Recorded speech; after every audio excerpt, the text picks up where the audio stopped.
Hello everyone, Tracy here. Today's topic, thank you Deb for the great topic of why do women settle?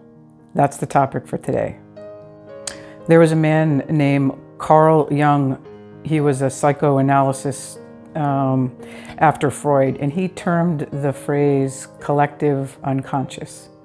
And it's important to understand that phrase and what it actually means. It means that we as a species share in beliefs, and most of it is unconscious.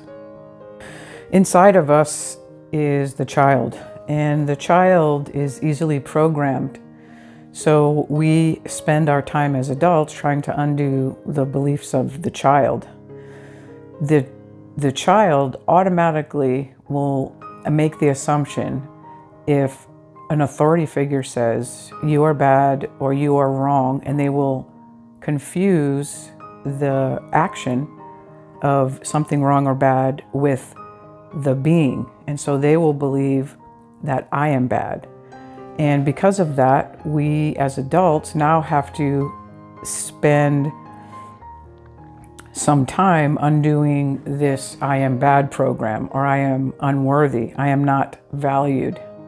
That they are not worthy or valued, then they will have to compensate for that belief in some way. And so we've developed this better than inferiority superiority complexes that we try to get out of. So the whole idea around why people settle really is, a lot of it does have to do with women, because men would step up to the plate and go to war and everything else, and we didn't, as women, have the right to vote. And I don't know about you, but I was born in the 60s, and even during that era, and there was discrimination. Discrimination is nothing but believing that we are not valued or equal.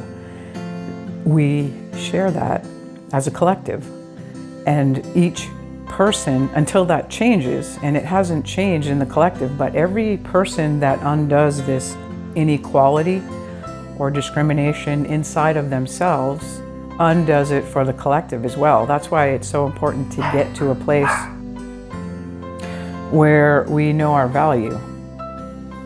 Because the collective believes that our value comes from what we have and what we do, we will try to have more and do more, or have a prestigious kind of employment, so that we can actually feel inside our being that we are valuable. But as the collective, it's incomplete, it's untrue, and we have to, if we want to understand our value, move through that misunderstanding. I mean, a baby, a child comes into the world and they have nothing and they've done nothing, and yet we're in awe of that.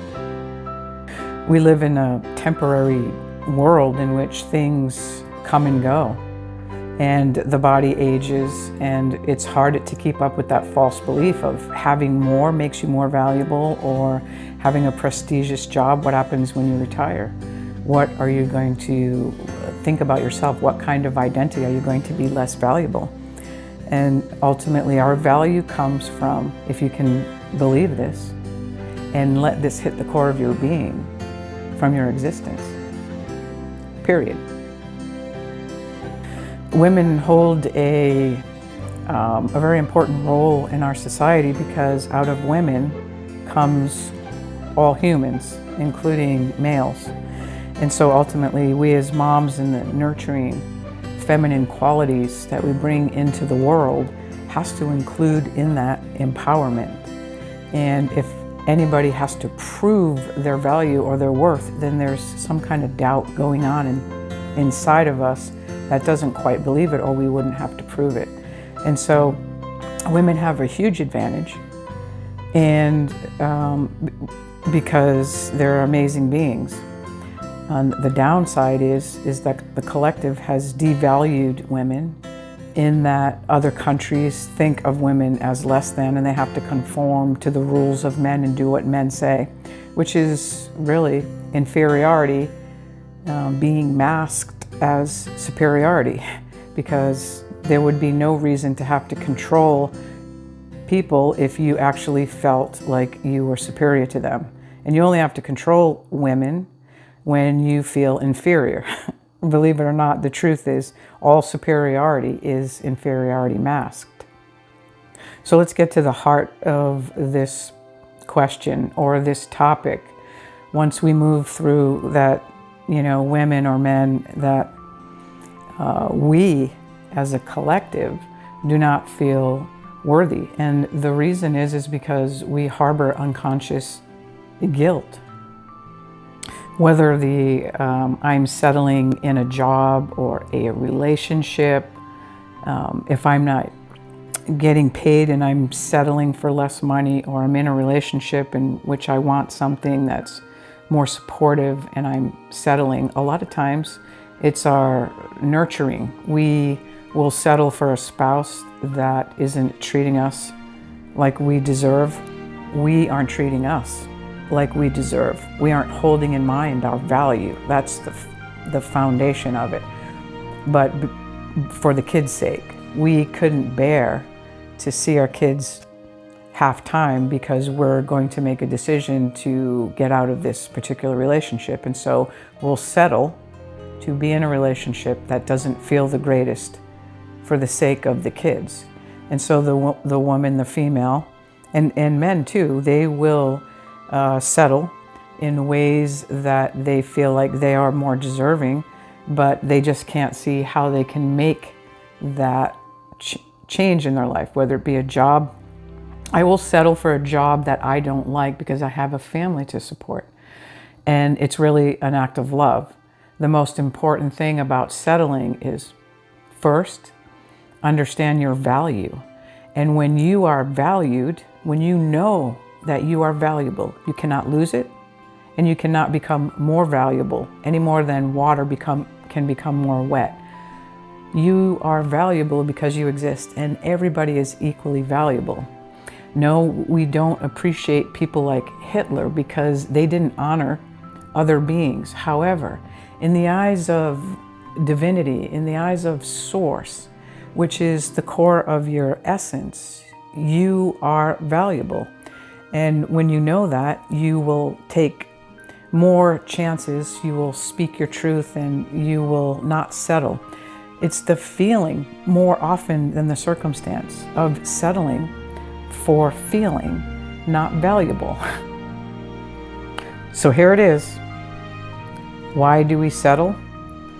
Is because we want our value to come from outside us. And we are settling when we do that. If we don't know from inside the house how valuable we really are within ourselves, then we are settling by getting the breadcrumbs of expecting other people to value us instead of us valuing ourselves. And any little bit of value is better than none, but still, we shouldn't have to settle.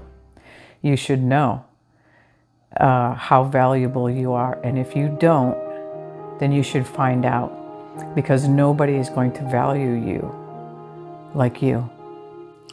When we are absolutely convinced of our value, without a doubt, then we no longer need to play the superiority-inferiority game. We're just convinced that we are valuable. And when you know that, the world mirrors it back to you. When you don't know that, the world will mirror back that doubt and trigger inside of you all of your programs from the unconscious that tell you, I'm not good enough. I deserve more, but I'm not getting more. I'm not valuable. I'm unworthy. And it's coming up so that you can know your value, not to torment you, but so that you can know how valuable you really are. We cannot be whole and complete without you. That's how valuable you are. Peace to you.